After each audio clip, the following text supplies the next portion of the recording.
ওয়া তাআলার দরবারে আমরা শুকরিয়া আদায় করি, হৃদয় উজাড় করে বলি আলহামদুলিল্লাহ।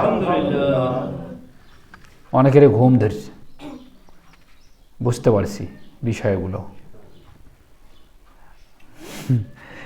মানে সিয়াম থেকে ক্লান্ত মনে হচ্ছে, তাই তো? আচ্ছা, একটু শক্ত হন। কিছু বিষয় আছে, সজাগ হতে হয়। আর যদি বলেন একজন কাজের লোক কথা বলতেছে, তার গুরুত্ব বা কি আছে, ঠকে যাবেন।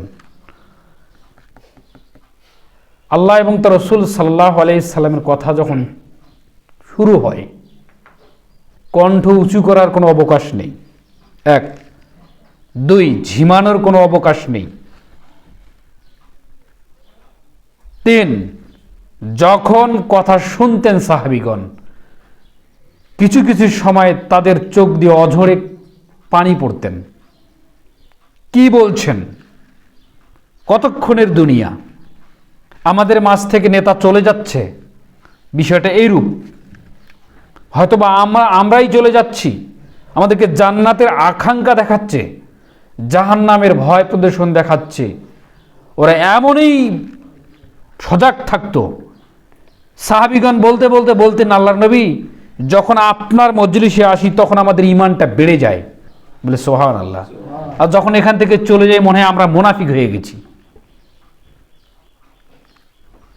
তাদের ঈমান দেখেন, মানে নিজে মুনাফিকি নিজে স্বীকারোক্তি দিচ্ছে যে মনে হচ্ছে আমরা যেন এই ধরনের কর্মকাণ্ডে লিপ্ত হয়ে যাচ্ছি, মুনাফিকি চরিত্রে। কতটা ভয়! টুপিটা ভালো করে বসান। কথা বুঝতে পারছেন? মানুষ মানে ইলমিয়াতের উপর থাকতে হবে, মুসলিম মানে ইলমিয়াতের উপর থাকতে হবে, মুসলিম মানে ইবাদতের উপরে আপনাকে সব সময়ের জন্য সজাগ থাকতে হবে। আমার কোথাও ভুল হচ্ছে নাকি, কোথাও আমার কোনো কিছু হচ্ছে নাকি? কারণ এটা আপনার পরকালের পাথেয়, এটা নিয়েই আপনি পরকালে নাজাতের মাপকাঠিতে আপনি চড়বেন। এমনটা নয় যে আল্লাহ তাআলা বলবে একে জান্নাতে দিয়ে দাও, ওকে জাহান্নামে দিয়ে, বিষয়টা এমন নয়। ওয়াতুকসিরুল মিজান, ওজন করার একটা জিনিস আছে তো নাকি? এই কথা এই আয়াত দিয়ে তো আবার একদল দাড়িপাল্লা নিয়ে গিয়েছে, এটা মনে রাখবেন। যাই হোক, আলোচনা বিষয় অনেকগুলো, কয়েকটা থাকবে ইনশাআল্লাহ। এক বোন জিজ্ঞাসা করেছিল সাইড দিয়ে, যদিও রমজান মাস, আসলে জিজ্ঞাসাটা খুব কঠিন গুরুত্বপূর্ণ, তবে জিজ্ঞাসাটা করাটা উচিত। তবে তার আগে বলি, আমরা কোরআন হাদিস অধ্যয়ন কম করি, বা কোরআন হাদিসের বইগুলো যদি আমরা বেশি বেশি পড়তাম তাহলে আমাদের সংশয়গুলো কেটে যেত। যেমন আমাদের আহলে হাদিস আন্দোলন বাংলাদেশ সংগঠন থেকে আমির জামাতের একটা পত্রিকা বের হয়, মাশিগাত তাহরিক। জামিয়া সালাফিয়া থেকে বের হয় মাশিগাল ইতিসাম। এই যে গুরুত্বপূর্ণ এই পত্রিকা দুটি যদি মানুষ নিয়মিত পড়ে, তার জীবনের অনেকগুলো তার সমাধানগুলো ওখান থেকে পেয়ে যাবে ইনশাল্লাহ। আমার মতো ছোট কোনো মানুষকে প্রশ্ন করার কোনো অবকাশ তখন থাকবে না। যদিও প্রশ্ন করে, আমি অনেক সময় অ্যান্সার সহজ হলে দেই, না হলে দেইনি। এর মাসালায় ফতুয়া বোর্ড আছে, ফতুয়া বড় বড় শাইখ মাশাইখ রয়েছে, তারা দিবে। কিন্তু এমন একটা সময় তারপরও করতে হয়, দিতে হয় মাঝে মাঝে, যে মা বোনদের মাসিক যেটা ঋতুস্রাব হয়, এই রমজান মাসে অনেকে প্রশ্ন করে, এটা হলে আপনার সিয়াম রাখার কোনো প্রয়োজন নেই। শুরু হয়েছে, শেষ হবে, কয়দিন আপনার সিয়াম বাদ পড়ছে, এই কয়টা সিয়াম আপনি রমজানের পরে মাসগুলোতে আপনি এগুলো পূরণ করে দিবেন, কাজা আদায় করে দিবেন। তবে হ্যাঁ, যদি এটা হচ্ছে দিনের সাথে সংশ্লিষ্ট বিষয়টা, আর যখন আপনার এই সমস্যাটা দূরীভূত হবে, কখন দূরীভূত হচ্ছে আপনাকে লক্ষ্য করতে হবে। দেখলেন যে আপনার 9টা 10টায় দুর্বৃত্ত হয়ে গেল, আপনি পবিত্রতা অর্জন করে জহরের সালাত আদায় করবেন। দেখলেন যে দুপুরের পরে আপনার এটা শেষ হয়ে গেল, তখন আপনি পবিত্রতা অর্জন করবেন, দুপুরের সালাত আদায় করবেন, অর্থাৎ জহরের সালাত আপনাকে কাজা আদায় করে নিতে হবে। তারপরে আসরে আপনি ঢুকেছেন বা আসরের সময়ও যদি দুর্বৃত্ত হয়, তবু আপনাকে পবিত্রতা হয়ে জহরের সালাত আদায় করতে হবে ফরজ, তারপরে আসরে ঢুকতে হবে। কারণ সালাত ওয়াক্তের সাথে যুক্ত হয়ে আছে, আর সিয়াম যুক্ত হয়ে আছে শুভ সাদিক থেকে সূর্য অস্ত পর্যন্ত। তখন তো আপনি সিয়াম রাখতে পারবেন না। বিষয়টি আশা করি আমাদের যারা নারী মুসল্লি আছে তারাও বিষয়টি বুঝতে পারবেন। বিষয়টি কেন উত্তোলন করলাম, শুধু প্রশ্নটা ওই দিকের কারণ ওইখানকারই সীমাবদ্ধ থাক, বিষয়টা আমি তা মনে করিনি। এটা জানার বিষয়। অনেকে পবিত্রতা হওয়ার পরেও না সালাত আদায় করে না, দেখা যাচ্ছে যে আমি ফজর থেকে আদায় করব না। যখন আপনি পবিত্রতা করেছেন তখনই সালাত শুরু হবে, ওয়াক্ত এই পিছনের ওয়াক্তটাও আপনি পড়ে নেবেন, কারণ এটা টাটকা কাজা, উমরি কাজা নয়। এটা কি টাটকা কাজা, এটা উমরি কাজা নয় যে অনেক সালাত পিছনে চলে গিয়েছে। অনেক সময় কাজে কর্মে আপনি জহরের সালাত আসরের সাথে পড়তেছেন, তা এখন তো পবিত্রতা অর্জন করলেন, মানে সালাত কোনো প্রকার কোনোভাবেই আপনার পরিত্যাগ করার কোনো অবকাশ নেই। আর সিয়ামের ক্ষেত্রে বললাম যে কয়দিন সমস্যা থাকে আপনি ওটা হিসাব করে পরে কাজা সালাত এই কাজা সিয়াম পালন করে দিবেন। আল্লাহু আলাম, আল্লাহ রাব্বুল আলামিন যেন সেই তৌফিক মা বোনদেরকে দান করেন। সকলে বলি আল্লাহুম্মা আমিন। আরেকটি বিষয়, মসজিদটা পরিষ্কার পরিচ্ছন্ন রাখবেন। আমি কিন্তু প্রত্যেকটা বিষয় আমার একটা স্বভাব, এটা ভালোই নেন আর খারাপই নেন, আমি মুখের ওপর যে কোনো কথা বলা আমি চেষ্টা করি বা বলি, এটা এটা প্রকাশ করি। পিছনে সমালোচনা, সামনে আপনার পরনিন্দা নয়, সামনে আপনাকে সংশোধন, আমাকে সংশোধন বলবেন। মসজিদটা আমি কয়েকদিন থেকে দেখছি, মনে হয় যে জুমার দিন ছাড়া আর পরিষ্কার হয় না। বলবেন কেমন কথা ইমাম সাহেব? আমি অনেক জিনিস আমি মোবাইলে ধারণ করে রাখি। মুসল্লি আছেন 40 বাড়ি হোক আর 20 বাড়ি হোক আর 1 বাড়ি হোক, মসজিদ এমন একটা বিষয়, এমন একটা স্থান, পবিত্র স্থান, এমন একটা বিষয় যে ইমানের সাথে সংশ্লিষ্ট। এখানে সলে আর গু, ওখানে ধরে আর গু, ওটা সেটা, এগুলো থাকবে কেন? এগুলো থাকার অবকাশ নেই।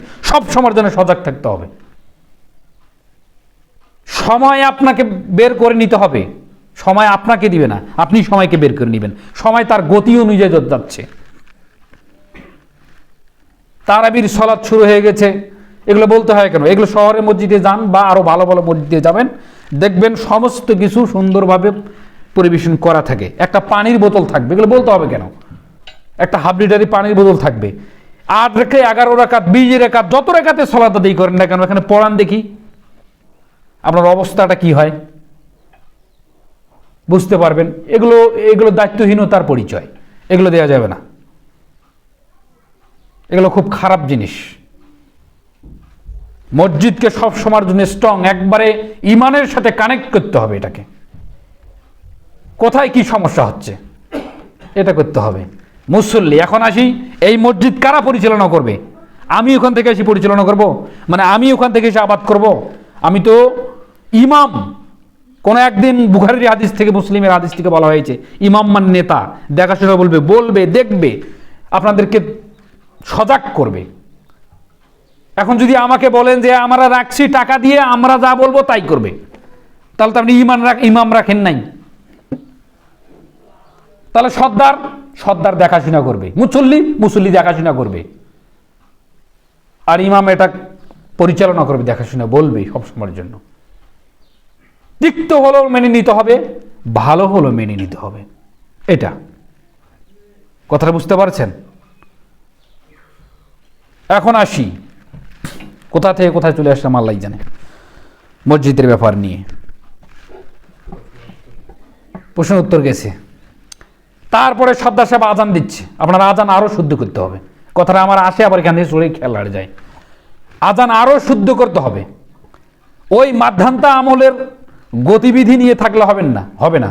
আপনি দায়িত্বশীল, নাহলে স্ট্রং কোনো ছেলেকে শিক্ষা অর্জন করতে হবে, দিতে হবে আজান দেন। এখানে আজান এমন একটা ধবনি এই আজানের আওয়াজ শুনে শয়তানরা দৌড় মারে এবং এই আজানের শব্দ শুনে অনেক সময় বেধর্মীর হৃদয় গলে যায়। শব্দ চয়নগুলো ভালো করতে হবে। আল্লাহু আকবার, আল্লাহু আকবার, আল্লাহু আকবার, আল্লাহু আকবার না, হো নয়, হু, আল্লাহু আকবার। আশহাদু আল্লা না, আশহাদু আল্লা ইলাহা ইল্লাল্লাহ। শব্দগুলোকে সুন্দরভাবে উত্তোলন করতে হবে এবং মিষ্টি করতে হবে। এই গ্যাল গ্যাল করে আপনি আজান দিবেন তা হবে না। আশহাদু আন্না মুহাম্মাদুর রাসূলুল্লাহ, রসুলুল্লাহ নয়। রসুলুল্লাহ যদি হয় শয়তানের রসুল, আর রসুলুল্লাহ যদি হয় তাহলে কার রসুল? আল্লাহ রসুল। আপনি কি সাক্ষ্য দিলেন? আশহাদু আন্না মুহাম্মাদুর রাসূলুল্লাহ। আমার কাছে রেকর্ডিং আছে, কিন্তু রুল্লাহ হয়েছে না লুল্লাহ হয়েছে আমি এখান থেকে প্রমাণ দিতে পারবো। এই বিষয়গুলো আপনাকে নিজকেও দেখতে হবে যে আচ্ছা আমি যে তেলাওয়াত করলাম ভুল, কোনো একদিন আমাকে মুসলি বলেছিল আপনার অমুক জায়গায় ভুল, আমি সংশোধন করে নিয়েছি। হতেই পারে, আমি মানুষ।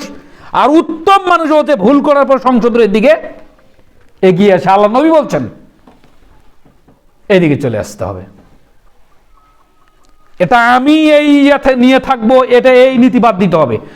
ভালো একজন ছেলে, আপনার নাতি আছে, আপনার ছেলে আছে, এখানকার ভাতিজা আছে, ভাই আছে, কে আছে, ওনাকে বলতে হবে তুমি আজান দাও, তোমার আজান শুদ্ধ করে এখানে আজান দাও।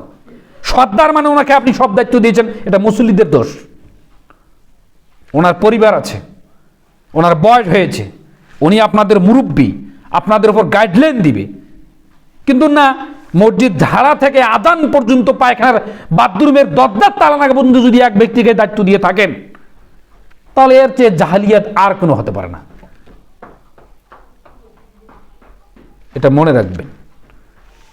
রমজান মাস, একটা আয়াত পড়েছি, কি আয়াতের অর্থ করব আর কি আপনাদের কাছে সাহায্য সহযোগিতা চাব। ওয়াদা যদি করেন এই বছর 3 বছরও মেকআপ হয় না, 4 বছরও মেকআপ হয় না। কঠিন গতিবিধি আমাদের নষ্ট হয়ে গেছে, খারাপ বললেই চলে। কোন একদিন দান বিষয়ে আলোচনা করেছেন, আমার মনে হচ্ছে 3 বছর আগে, এটা আমার মনে পড়ে আর কি। এই মসজিদে প্রতিশ্রুতি দিয়েছিল, ওইটারই এখনো পরিশোধ হয়েছে কিনা আমার জানা নাই, হয় নাই। লা হাওলা ওয়ালা কুওয়াতা ইল্লা বিল্লাহ। আয়াতটা পড়েছি সূরা আল ইমরানের, আল্লাযীনা ইউনফিকুনা ফিস সাররাই ওয়াদ দাররাই ওয়াল কাযিমিনাল গায়যা ওয়াল আফিনা আনিন নাস ওয়াল্লাহু ইউহিব্বুল মুহসিনিন। যারা আল্লাহর পথে ব্যয় করে সচ্ছলতা অবস্থায় এবং কষ্ট অবস্থায়, নিজের রাগকে দমন করে, অন্য ব্যক্তিকে ক্ষমা প্রদর্শন করে, 4টি গুণ বিশিষ্ট লোকের কথা এখানে বলা হলো। এরা হচ্ছে মুহসিনিন ব্যক্তি। সুবহানাল্লাহ বললেন না? সুবহানাল্লাহ বলার ক্ষমতা থাকবে না তো, কারণ ওই নীতিটা তো আমাদের মাঝে নেই। খুব খারাপ বিষয়।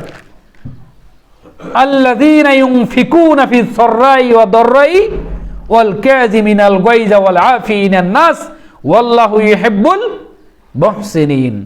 যারা সচ্ছল অবস্থায় এবং কষ্ট অবস্থায়, 2 অবস্থাতে দান করে। দেই তো দান করলে এত আমার কষ্ট, তারপর আমি দান করব, কারণ আল্লাহ সন্তুষ্টি হলে আমার অভাব দূরীভূত হয়ে যাবে। বলি সুবহানাল্লাহ। সচ্ছলতা আছেন, দান করতে থাকবে, কারণ আল্লাহ আমাকে দিয়েছেন। আর এই রমাদানের মাসের দানের বিষয়ে তো মুহাম্মদ সাল্লাল্লাহু আলাইহি ওয়াসাল্লাম এতটাই সজাগ ছিলেন, বলতে বলতে বলছেন বাতাসের গতিতে আল্লাহর নবী দান করতেন। বাতাসের গতি জানেন? গতি কেউ জানা আছে? বাতাসের বেশি হয় কমে, অনেক বেশি যখন বাতাস ওঠে, তার মানে পয়সা করে নিয়ে তিনি দিনার দিহরাম নিয়েই ঘুরতেন তিনি, তার সাধ্য অনুযায়ী। কেউ আসলে ফেরত দিতেন না, কেউ প্রয়োজন হলে ফেরত দিতেন না, নেন চলতো। অথচ নিজের পরিবারে খাদ্য থাকতো না। কিন্তু দানের ব্যাপার, কারণ দান এমন একটা বিষয়, আল্লাহর রাগ, আল্লাহর ক্রোধকে দমন করে দিয়ে দেয়। পৃথিবীতে এমন কোনো আর ইবাদত নেই। সিয়াম আল্লাহর সন্তুষ্টির বিশাল মাধ্যম, কিন্তু আল্লাহর রাগ দমন করবে বিষয়টা এমন কথা বলা হয়নি। আল্লাহর রাগ দমন করার একটা ইবাদত, সেটা কি বলেন তো? দান। সুবহানাল্লাহ। সিয়াম বিনিময় আছে তো। কি বিনিময়? ওই গেট দিয়ে আর কেউ ঢুকবে না। গেটের নাম কি? রয়্যান। আর কেউ ঢুকবে না, সিয়াম পালনকারী ব্যক্তি ব্যতীত। কিন্তু দান জাহান্নামের আগুনকে নিভিয়ে ছাড়িয়ে দেবে, এত পাওয়ারফুল দান। এখন আমার এই দিন চলে না, আমি কি দান করব? এই বাক্যটাই আমাদের মাঝে খুব খারাপ বাক্য। আপনার চলে না কেন আর আপনার চলবে না এই কথা আপনি বললেন কেন? যুদ্ধের ময়দানে বলছে পানি লাগবে। আমি সংক্ষিপ্তভাবে বলছি, বুখারী হাদিস কিতাবুল মাগাজিতে রয়েছে। যুদ্ধের ময়দানই বলছে যে পানি লাগবে, মানে পড়ে আছে। তো একজনকে পানি খাওয়াতে গিয়ে আরেকজন বলছে আমারও পিপাসা লেগেছে। যে পানি চেয়েছে বলছে আমার ভাই বড় কষ্টে আছে, ওকে একে দাও। আপনি বুঝতে পারছেন ব্যাপারটা? এই পানিটা আগে ওকে দাও, ও আমার চেয়ে তৃষ্ণ অবস্থায় আছে। ও পানিটা ওকে দিল না কেন? ও বললো যে ওকে আগে দাও, যে পানি নিয়ে দৌড়দৌড়ি করছে। যখন ওই দ্বিতীয় জনকার কাছে গিয়েছে, আরেকজন বলছে যে আমাকেও পানি আমার জান বেড়েছে, তখন ওই দ্বিতীয় জন বলছে আমার ভাইকে আগে দাও। আপনি বুঝতে পারছেন দানের বিষয়টা আমি কি বলতে চাচ্ছি? একটা পানি সে খাবে না, কে বলছে আরেক ভাই দাও, আরেক ভাই দাও, এইভাবে চলতে আছে। ওই ভাইকে পানি পান করিয়ে ফিরতে দেখেছে মারা গিয়েছে, শহীদ হয়ে গিয়েছেন। আপনি কি বুঝলেন? কি বুঝাতে চাইলাম আমি?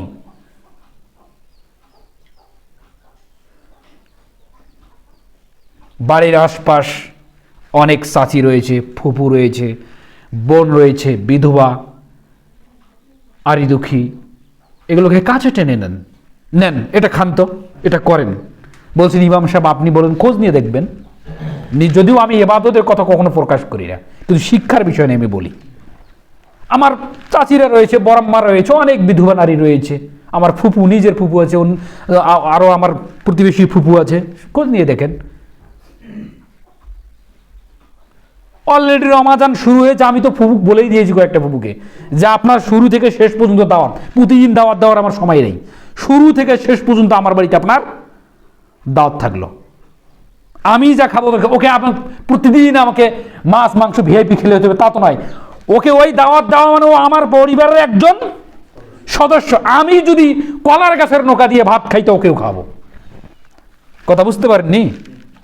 বিষয়টা এরূপ। তাকওয়া কি বুঝেছেন? তাকওয়া বলতে কি? তাকওয়া বলতে কি? এই না খেয়ে থেকে সুবহানাল্লাহ সুবহানাল্লাহ সুবহানাল্লাহ নাম তাকওয়া? আমি বুঝাতে অক্ষম। আমি অত বড় মাপের আলেমও নই, অত বিদ্যা বুদ্ধি কিছুই নেই আমার। কিন্তু আমি যতটুকু জানি, যতটুকু বুঝি, তাকওয়া আল্লাহ ভীতি অর্জন করা, সদাচরণ দেখা, একে অপরের সহযোগিতায় এগিয়ে আসা, এই বিষয়গুলো হচ্ছে তাকওয়া। অন্যায় না করা, অন্যায়ের প্রতিবাদ করা, এগুলো হচ্ছে তাকওয়া। অন্যায়কে চোখ বুঝে ভরে থাকবেন, এটার নাম তাকওয়া নয়। অতএব রমাজান মাস এই জীবনে আর পাবেন কিনা, আমি পাবো কিনা, আপনি পাবেন কিনা, আমরা কেউ জানি না। রমাজান পেল অথচ পাপকে ক্ষমা নিতে পারলো না, পাপকে মিটিয়ে নিতে পারলো না। এর চেয়ে দুর্ভাগ্য জাতি, এর চেয়ে দুর্ভাগ্য মানুষ জমিনের উপর আর কে হতে পারে বলতে পারেন? কত বড় কথা বলেছেন জিবরিল, মোহাম্মদ তুমি জানিয়ে দাও সাল্লাল্লাহু আলাইহি সাল্লাম, রমাজান পেল অথচ তার পাপগুলোকে ক্ষমা করে নিতে পারলো না, তার জন্য ধ্বংস হোক। মোহাম্মদ সাল্লাল্লাহু আলাইহি সাল্লাম বলছেন আমিন, তুমি কবুল করে নাও আল্লাহ। আপনি বুঝতে পারছেন রমাজানের মূল্যায়ন কি করে দিব এখনো আমি বুঝতে পারিনি। রমাজান একটা আমাদের সমাজে একটা ক্রেডিট হয়ে দাঁড়িয়েছে, রোজা ছিঁড়ে কেমন বিষয়, একটা তাকব্বরী অহংকারী ভাব এসেছে। রমাজান সিয়াম হচ্ছে অহংকার মুক্ত করার জন্য, আর আমরা রমাজান সিয়াম করেছি অহংকারের জন্য। এটা হচ্ছে যে সমাজে কথায় বার্তায় ফুটে তুলছে। এগুলো কথাবার্তায় ফুটে উঠছে। ইফতারি নিয়ে অহংকার, এগুলো হচ্ছে সমাজে। হে তুই আসির বুট আর মুড়ি দিয়ে থিসি, গতকালকে যে দি খানদান গরুর মাংস আর বিরিয়ানি, হুশ খারাপ, ওকে লজ্জা দিচ্ছে। এগুলো হচ্ছে না? জবান বড় কঠিন জিনিস, জবান খুব সাবধান, সতর্ক। দুটি জিনিস মানুষকে বেশি বেশি জাহান্নামে নিয়ে যাবে, দুইটি চোয়াল। সেই মুসলিমের হাদিস জ্বালানি বলছেন, দুইটি চোয়াল মানুষকে বেশি বেশি জাহান্নামে নিয়ে যাবে।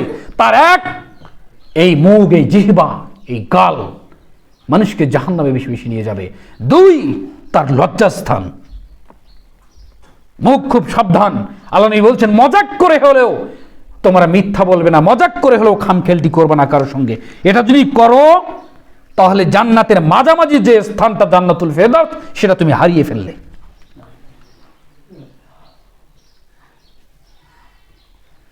কি দিয়ে রমাজানকে মূল্যায়ন করলাম আর করছি? সদাচরণ কি, ক্ষুধার্ত থেকে কি অর্জন করলাম বিনয়ী সহকারে? কিছুই করিনি। শুধু 5 ওয়াক্ত সলাত দিয়েছি, তারাবিটা সলাত আদায় করতেছি। হাম সব করতা হ্যায়, সব জানতা হ্যায়, হাম ইমানদার হ্যায়, হাম একাই জান্নাত যেতা হ্যায়। ভাবটা এটাও এক ধরনের কিন্তু অহংকার। কথা বুঝতে পারছেন? দানের হাত বাড়িয়ে দিন। একজন ইমাম নেতা হিসেবে বললাম, দানের হাত বাড়িয়ে দিন, প্রতিশ্রুতি রক্ষা করুন। নতুন করে আজ চাইব না, চাওয়ার কোনো অবকাশ মুখ রাখেন নাই। যা ওয়াদা করছেন সেটা পূরণ করুন। রমজান মাস যতই যার করি থাক, এই মাসে দিলে সব আরো বেশি হবে, বৃদ্ধি। কারণ যে মাসে পরিশোধ করছেন, এই মাসটা দান করলে অনেক সব, অনেক সব, অনেক সব। আল্লাহ সুবহানাহু ওয়া তাআলা আমাদের অন্তরটাকে মহসিন করে দিক। আল্লাহর কাছে এই শ্যামর অবস্থায় দোয়া করেন, আল্লাহ তুমি কবুল করো। সকলে বলি আল্লাহুম্মা আমিন। আর খুতবা দীর্ঘায়িত না করি, কথা বুঝতে পারছেন?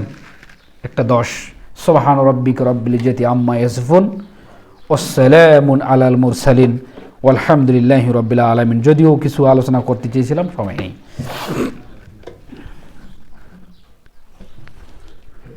আলহামদুলিল্লাহি ওয়াহদা ওয়াসসালাতু ওয়াসসালামু আলা মান লা নাবী বাদা। ইন্নাল্লাহা ওয়া মালাইকাতাহু ইউসাল্লুনা আলান নবী ইয়া আইয়ুহাল্লাযীনা আমানু ইউসাল্লু আলাইহি ওয়া সাল্লিমু তাসলিমা। আল্লাহুম্মা সাল্লি আলা মুহাম্মাদ ওয়া আলা আলি মুহাম্মাদ কামা সাল্লাইতা আলা ইব্রাহিমা ওয়া আলা আলি ইব্রাহিমা ইন্নাকা হামিদুম মাজিদ। আল্লাহুম্মা বারিক আলা মুহাম্মাদ ওয়া আলা আলি মুহাম্মাদ কামা বারাকতা আলা ইব্রাহিমা ওয়া আলা আলি ইব্রাহিমা ইন্নাকা হামিদুম মাজিদ। মাঝখানে যে কথাটা ছাড়া বলেছে, বললাম যে মনে নেই, কোথা থেকে চালু করলাম? এই যে আমি বললাম যে বাহিরের লোক এসে মসজিদ আবাদ করবে না, মসজিদের মুসল্লিরাই মসজিদ আবাদ করবে। অতএব প্রাণপণ চেষ্টা করতে হবে, মসজিদ আপনাকে আদায় করতে হবে, মসজিদ আপনার বিরুদ্ধে যাবে। না হলে একজন ইমাম আসবে, নেতা আসবে, দূর থেকে 3-4 কিলো 5 কিলো দূর থেকে আসবে, এসে দেখে মুসল্লি নেই। এটা খুব খারাপ কথা। সবাই মিলে এখানে সালাত আদায় করার একটা আনন্দ আছে, অনেকগুলো বিষয় আছে। মসজিদের হক আদায় হলো, আপনি সলাতের হক আদায় করলেন, ঠিক আছে, অন্য জায়গায়, কিন্তু দায়িত্বশীল হিসেবে আপনাকে এখানে থাকতে হবে। আমি বলিনি সময়ের পিছনে আপনাকে ছুটতে হবে, সময় আপনার পিছনে ছুটবে না, মনে রাখবেন। হাট বাজার চিরদিনই করেন, একটি মাস আল্লাহর রাস্তায় ওয়াকফ করে দেন না ক্ষমা করার নেওয়ার জন্য। হাদিস তো যদিও জাল জৈব, ওগুলো এতেকাফের বিষয়, ওটা আমি বাদই দিলাম। কিন্তু একটা মসজিদে এতেকাফ করার মতো কি মানুষ নেই? আমি তো দেখি না, বেড়া বিগত 3-4 বছর ধরে এখানে ঘুরছি। কেমন কথা? সালাফি আহলে হাদিস মুখে দাবি করা এক, আর কর্মে বাস্তবায়ন করা এক জিনিস নয়। একটি বিদআত বাদ দিয়ে আহলে হাদিস হওয়া যায় না, একটি বিদআত বাদ দিয়ে সালাফি হওয়া যায় না। ইসলামটাকে ধারণ করতে হয় সালফে সালিনের বুঝ অনুযায়ী এবং আমলিয়াতের মাধ্যম দিয়ে, সহিহ আমলিয়াতের মাধ্যম দিয়ে। সালাফদের নীতি ছিল এমন যে আমরা মসজিদে প্রবেশ করছি, কোনোদিন আমি কারো পিঠ দেখিনি। বলে সুবহানাল্লাহ। কথা বুঝতে পারছেন কথার সারমর্ম? মানে তিনি তার জীবনের যতটুকু সময় ওই সামনের কাতারে, মানে তেনার পিঠ অন্যজনে দেখেছেন, অন্যের পিঠ তিনি দেখেননি। কিছু সালাফ বলছেন এইভাবে, আমি কোনোদিন অন্যের পিঠ দেখিনি, তার মানে পিছনের কাতারে কোনোদিন সে দাঁড়ায়নি। চেষ্টা দেখেন, কেন ওই হাদিসের ওপর আমল, হুড়াহুড়ি করে হলো সামনের কাতারে আসবে, লটারি করে হলো সামনের কাতারে, কি এমন কাতারে এমন সব রয়েছে। আবার কোন সালাফ বলছে কোনোদিন আজান আমি মসজিদের বাইরে শুনিনি, তার মানে মসজিদের ভিতরে থাকাকালীন আজান হয়েছে। তো নিজেকে আহলুল হাদিসের সালাফি পরিচয় দিবেন আর কর্মের সাথে মিল থাকবে না, দেখ লজ্জাকর বিষয়। ফরজ সালাতের পর সম্মিলিত মুনাজাত দেহবন্দিরাও করে না, ওরাও হানাফি, ওরাও কি আহলে হাদিস সালাফি? ওরা হানাফি দেহবন্দিরা হাটহাজারিতে, তো ওদের মাঝে আর আমাদের মাঝে ফারাক কোথায়? আর আপনি মসজিদেই আবাদ করতেছেন না, এর চেয়ে কেমন যেন একটা বিষয়, খুব খারাপ কথা। তওবা করেন, ইস্তেগফার পড়েন, আল্লাহ আমাদেরকে মন মানসিকতা মসজিদের সঙ্গে ঝুলন্ত করে দেন, এটা দোয়া করেন, আল্লাহুম্মা আমিন। এইটা করেন, আর এটা যদি করেন এর ফলাফল কি? মুহাম্মদ সাল্লাল্লাহু আলাইহি ওয়াসাল্লাম বলছেন 7 শ্রেণীর লোক কিয়ামতের দিন আল্লাহর বিশেষ ছায়াতলে থাকবে। তার এক শ্রেণী যার কাল্পটা মসজিদের সঙ্গে ঝুলন্ত থাকবে। ওরে আজানের সময় হচ্ছে আমি মসজিদে যাব, আজানের সময় হচ্ছে আমি মসজিদে যাব। এই ব্যক্তির জন্য কিয়ামতের দিন বিশেষ ছায়া থাকবে, যেদিন আল্লাহর ছায়া ছাড়া আর কোনো ছায়া থাকবে না। আল্লাহ কবুল করে নিক সকলে, আল্লাহুম্মা আমিন। এর চেয়ে আর কিভাবে বুঝাবো, কিভাবে বলবো আমি জানি না। হে আল্লাহ তুমি আমাদেরকে সুস্থতা দান করো, আল্লাহুম্মা আমিন। হে আল্লাহ আমাদেরকে তুমি হেদায়েতের নূর অন্তরে দিয়ে দাও, আল্লাহুম্মা আমিন। হে আল্লাহ এই সিয়ামরত অবস্থায় তোমার দরবারে আমরা দোয়া করছি, আমাদের ঈমানকে বৃদ্ধি করে দাও, আল্লাহুম্মা আমিন। হে প্রতিপালক তুমি আমাদের সন্তান সন্ততিদেরকে সুস্থ সবল রেখে ঈমানের ওপরে তুমি তাদেরকে মানুষ করো, আল্লাহুম্মা আমিন। আমাদের যারা মা বোন রয়েছে তাদেরকে তুমি পর্দা করার তৌফিক দান করো, আল্লাহুম্মা আমিন। হে আল্লাহ তুমি তাদেরকে দ্বীন ইসলাম শিক্ষার জ্ঞান দান করিও, আল্লাহুম্মা আমিন। সুবহান রাব্বি। হে আল্লাহ যারা আমাদের আত্মীয় স্বজন রয়েছে মারা গিয়েছে, তুমি তাদের ভুল ত্রুটি ক্ষমা করিয়ে তাদেরকে তুমি জান্নাতুল ফেরদৌসের মেহমান হিসেবে কবুল করে নিও, আল্লাহুম্মা আমিন। সুবহান রাব্বিকা রাব্বিল ইজ্জাতি আম্মা ইয়াসিফুন ওয়া সালামুন আলাল মুরসালিন ওয়ালহামদুলিল্লাহি রাব্বিল আলামিন। সুবহানাকা আল্লাহুম্মা ওয়া বিহামদিক আশহাদু আল্লা ইলাহা ইল্লা আনতা আস্তাগফিরুকা ওয়া আতুবু ইলাইক। আসসালামু আলাইকুম ওয়া রাহমাতুল্লাহ। গল্প করছেন আছে এই যে এইভাবে মসজিদ আছেন না, নামাজ পড়েছেন না, শুভে চলতে আলোচনা চলতে গল্প চলতে কথা বলা যাবে না।